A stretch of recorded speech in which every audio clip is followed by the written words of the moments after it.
में मेरे टीचर्स की आंखों का तारा थी। उन्होंने मुझे अपने पैरों पर खड़े रहने की सीख दी। अब मैं अपने मुंह मियां मिट्ठू क्या बनूं? आप ही पहचान लीजिए कि मैं किस खेत की मूली हूँ। कंफ्यूज्ड कि मैं आपसे ऐसे क्यों बात कर रही हूँ?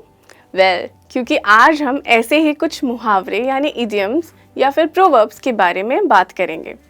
दोस्तों, मैं हूँ आपकी ट्रेनर जेनी और आप मुझे देख रहे हैं लर्न एक्सपर्ट, जहाँ आप सीखते हैं English through Hindi.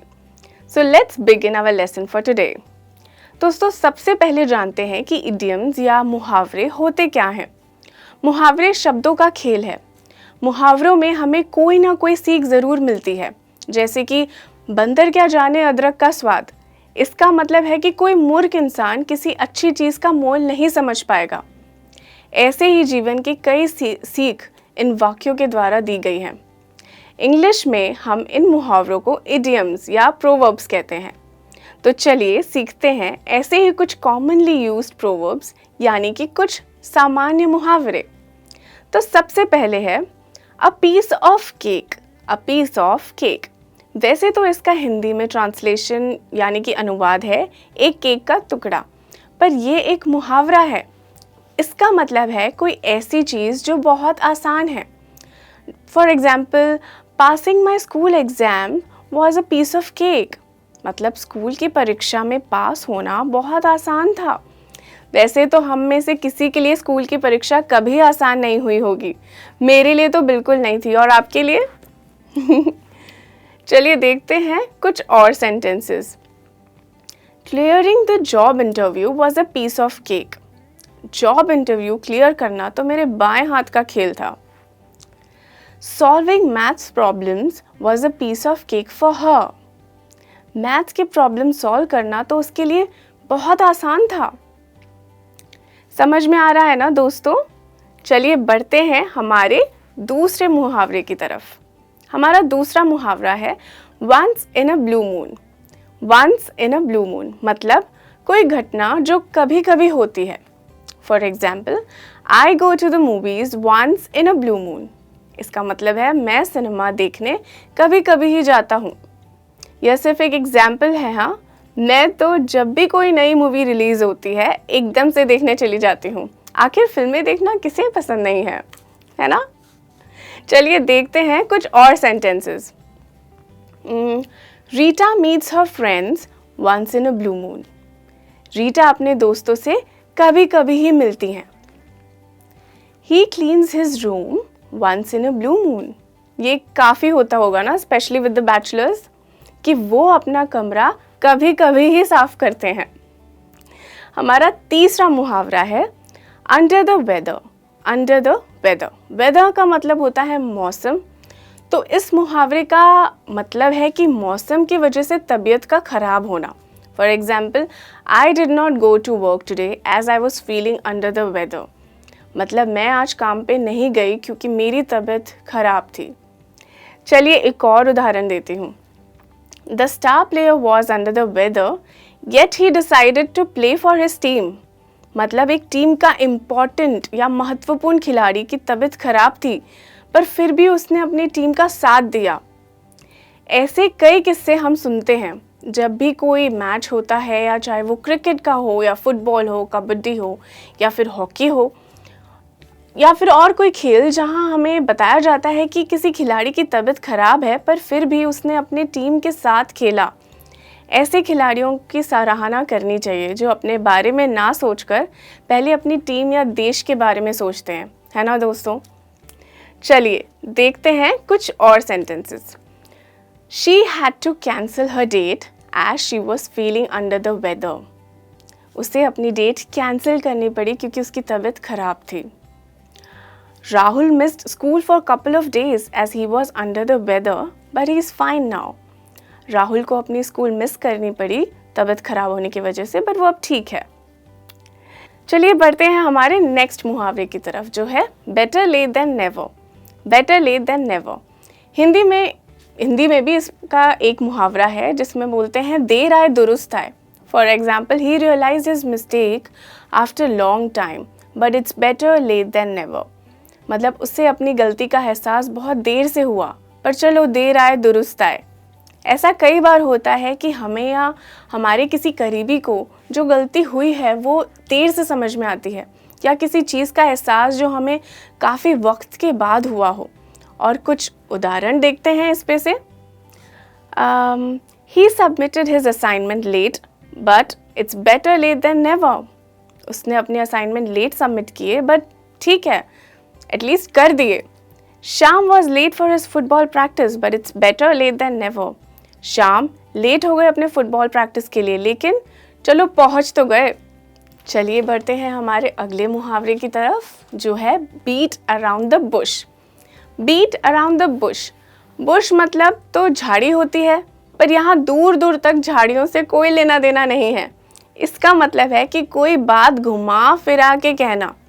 For example, stop beating around the bush and tell me the truth.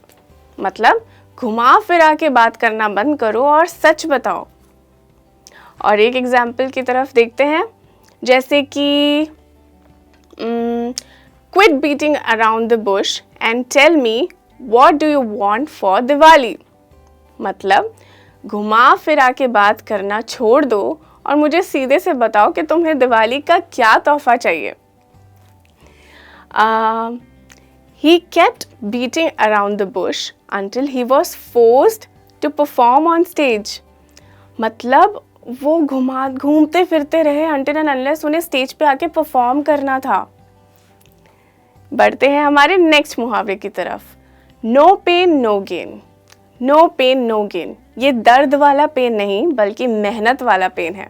इसका मतलब है कि बिना मेहनत के कुछ हासिल नहीं होता। यह अपने आप में ही एक वाक्य है। For example, you will have to work hard to achieve success as no pain no gain. मतलब कामयाबी पाने के लिए मेहनत ज़रूरी है, श्रम नहीं तो कामयाबी नहीं। चलिए देखते हैं कुछ और सेंटेंसेस, जैसे कि he practiced his singing day and night for his audition as no pain no gain. वो अपने ऑडिशन के लिए सिंगिंग की प्रैक्टिस दिन रात करते रहे, क्योंकि श्रम नहीं करेंगे तो उन्हें सफलता कैसे मिलेगी। I put in long hours at work for a promotion as they say no pain no gain. मैं बहुत मेहनत और श्रम करता हूँ सफलता के लिए ताकि मुझे प्रमोशन मिले। ठीक है दोस्तों, आई होप आपको समझ में आ रहा है। तो बढ़ते हैं हमारे अगले मुहावरे की तरफ, जो है live and let live. Live and let live, ये भी अपने आप में एक वाक्य है, मतलब सेंटेंस है। हिंदी भाषा में इस पर आधारित एक मुहावरा है जो आप सबने बहुत सुना होगा, वो है जियो और जीने दो। For example, don't interfere in someone's life, live and let live. मतलब कि किसी की ज़िंदगी में दखल अंदाजी मत करिए, भाई जियो और जीने दो। चलिए देखते हैं कुछ और sentences. Don't pick a fight unnecessarily, live and let live. ज़बरदस्ती की कोई भी झगड़े का मुद्दा मत बनाइए, जियो और जीने दो। Nisha was careful to not keep the volume on her music player high so as to not disturb her neighbors. She believed in live and let live. निशा ने अपने म्यूज़िक प्लेयर का साउंड कम रखा था ताकि नेबर्स को डिस्टर्ब ना हो, क्योंकि वो ये मानती है कि जियो और जीने दो। बढ़ते हैं हमारे अगले मुहावरे की तरफ। Pull a leg. Pull a leg. Pull a leg का मतलब यहाँ किसी का सच में पैर खींचना नहीं है। इसका मतलब है कि किसी से मजाक करना या छेड़खानी करना। For example, my friends keep pulling my leg as I take a joke well. मतलब कि मेरे फ्रेंड्स यानी मेरे दोस्त मेरे साथ बहुत हंसी मजाक करते हैं क्योंकि मैं मजाक को बहुत ही अच्छी तरह से लेती हूँ। He could never finish his homework on time, that's why his friends kept pulling his leg. वो कभी अपना होमवर्क टाइम पे पूरा नहीं करते थे, इसलिए उसके दोस्त हमेशा उसकी टांग खींचते रहते थे। I know you're just joking about the surprise test. Stop pulling my leg. मैं जानती हूँ कि तुम सरप्राइज टेस्ट के बारे में मेरे से मजाक कर रहे हो, तो मेरी टांग खींचना बंद करो। चलिए बढ़ते हैं हमारे अगले मुहावरे की तरफ, जो है don't cry over spilled milk. Don't cry over spilled milk. इसका मतलब मैं आपको हिंदी के एक मुहावरे से समझाती हूँ। अब पछताने से क्या फ़ायदा जब चिड़िया चुग गई खेत, जब चिड़िया चुग गई खेत। समझे कि नहीं? चलिए मैं आपको साफ साफ शब्दों में समझाती हूँ। मतलब जिस चीज़ का समय निकल गया हो या कोई चीज़ जो खराब हो चुकी हो, उस पर आंसू बहाने का क्या फ़ायदा, और या तो फिर पछताने का क्या फ़ायदा, है ना? समझ में आया अब? तो चलिए हम थोड़े एग्जाम्पल्स देखते हैं इसके। जैसे कि Ram failed his school exams but now what's the point in crying over spilled milk. मतलब राम अपने स्कूल के एग्जाम्स यानी परीक्षा में फेल मतलब असफल हो गए हैं, पर अब रोने का क्या फ़ायदा, क्योंकि जब पढ़ाई करनी थी उसने तब तो की नहीं और अब पछता रहे हैं।